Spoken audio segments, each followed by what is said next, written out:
शिबिर असेल, अनेक कलाकुसरीच्या अनेक ठिकाणी समाजोपयोगी देखावे केलेले होते, ऐतिहासिक देखावे केलेले होते आणि या सगळ्यामध्ये 10 दिवस शेवटी कसे निघून गेले खरं तर कळलेलं नाहीये.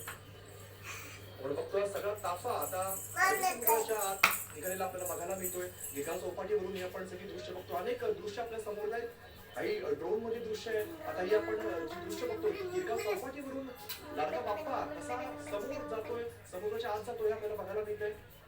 आपण बघतोय पोलिसांच्या अनेक बोट यामध्ये बघायला मिळत आहेत, होळी बांधवांच्या बोट्यामध्ये बघायला मिळतात आणि हा मध्यभागी लालबागचा राजा मोठ्या दिमाखात बसलेला आपल्याला बघायला मिळतो.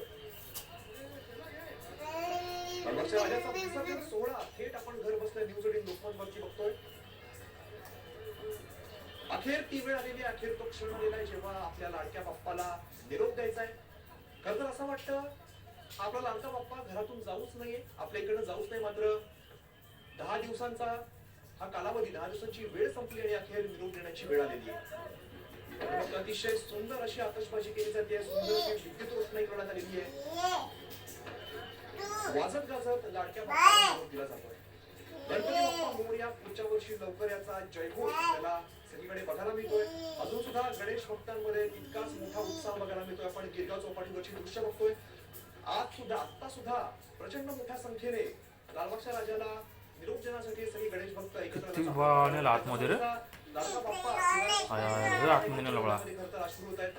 तुम्ही एकदा वर्षभर वाट एवढा नाही कधी आतमध्ये ते आता विसर्जन व्हायला ना. आज जी सकाळपासून काही विघ्न आली, काही तांत्रिक त्रुटी होत्या, तांत्रिक अडचणी आल्या, त्यानंतर संध्याकाळच्या सुमारास या सगळ्या अडचणी दूर करण्यात आल्या आणि लाडक्या बाप्पाला निरोप देण्याची वेळ आता आलेली आहे.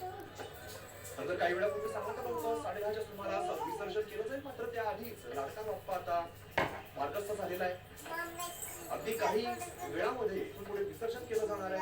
आपण बघितलं तर किनाऱ्याच्या जवळ असतानाच बाप्पाची पूजा पार पडली, आरती पार पडली, त्यानंतर लाडका बाप्पा मार्गस्थ झालेला आहे.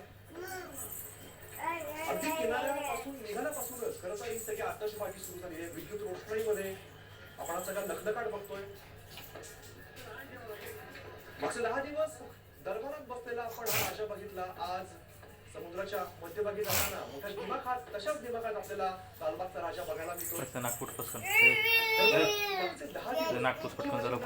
प्रत्येकाला लालबागच्या राजाचं दर्शन घ्यायचं होतं, मात्र अनेकांना ते शक्य झालं नाही. काही लोकांनी मिरवणुकीमध्ये सहभाग घेतला, त्या निमित्ताने लाडक्या बाप्पाचं दर्शन झालं.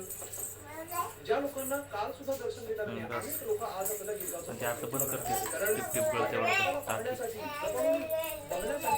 अनेक गणेश भक्त आपल्याला गिरगाव चौपाटीवरती सकाळपासून बघायला मिळाले. कारण साधारण 8 वाजण्याच्या सुमारास लालबागचा राजा हा गिरगाव चौपाटीवरती दाखल झाला आणि त्यानंतर अगदी आतापर्यंत लालबागचा राजा हा किनाऱ्याच्या जवळच होता आणि अनेक गणेश भक्तांनी आज सुद्धा या लाडक्या दर्शन घेतले. अनेकांची इच्छा होती, ही इच्छा साक्षात लालबागच्या राजाने पूर्ण केली. त्यांना दर्शन घेण्याचा योग आज गिरगाव चौपाटीवरती अनेकांना आला.